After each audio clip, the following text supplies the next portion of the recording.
Wizard versus Tree.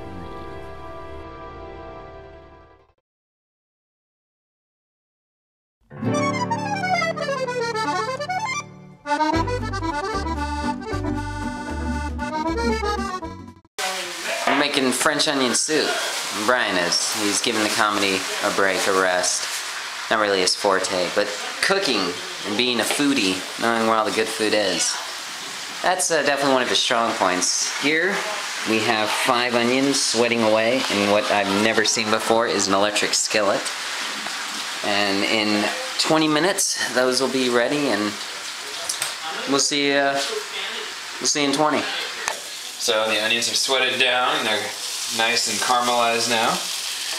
As you can smell, oh wait, you can. Smell-o-vision still hasn't been invented. Waiting on that one. Maybe next year. It smells glorious, and it looks glorious, and it'll taste even better when it's done. So what's the next step, Brian? Next step is to add the wine.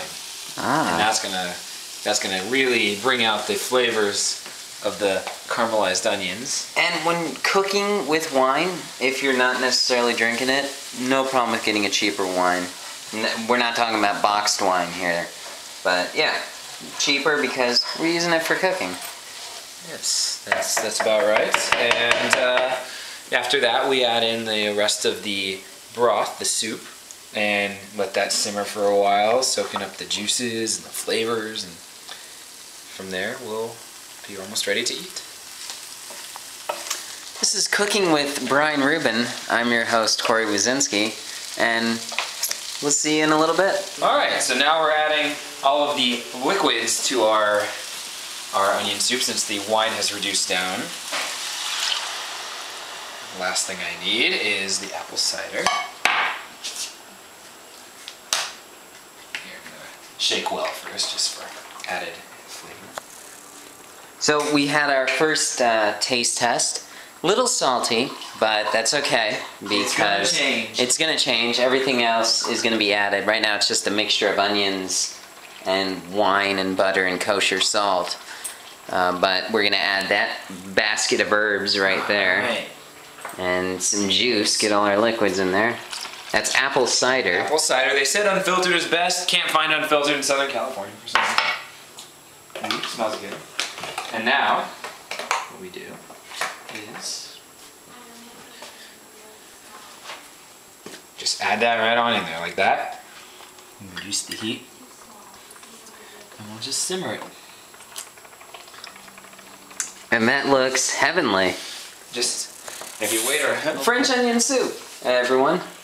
It's pretty much, this is it. It's gonna taste and look great. Alright, this has been Cooking with Brian Rubin. I'm your host, Corey Wazinski, and we'll get back to you before we put it in the oven. We're making the final seasoning preparations. You add a splash of cognac at the end, just for some flavor.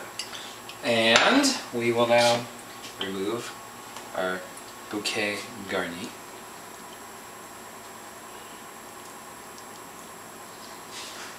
And herby. Let's put that there for now. Mix this all together.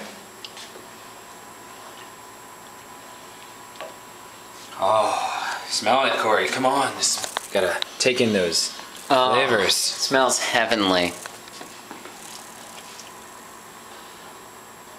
Alright. Yeah. So this is Cooking with Brian Rubin. Before we end, okay. we're going to put them into these lovely bowls, top them with a crouton, Nice. and then cover them with cheese and broil them until it's like a nice brown, crispy crust of cheese on top. The cheese that Brian's using is a Fontina cheese and a Swiss Gruyere, which is, as I think I described it accurately, it's a lot like regular Swiss, but with a salty, bolder flavor. Is that accurate? I believe that is accurate. Alright, that's accurate. Cool. So now we're pouring it in the bowls. And like Brian said, we're going to put that crouton on top, make a nice cheese crust. So we'll see the final product in a little bit. This is Cooking with Brian Rubin. I'm your host, Corey Wazinski. We'll be right back. Well, here you have it, folks. It's the completed French onion soup, and it's going to taste incredible. It's very hot. Came out of a 500-degree oven. 500 degrees, really? Yep. Wow. It's ready for your eating pleasure in a few moments. All right, folks. The dish has been French onion soup.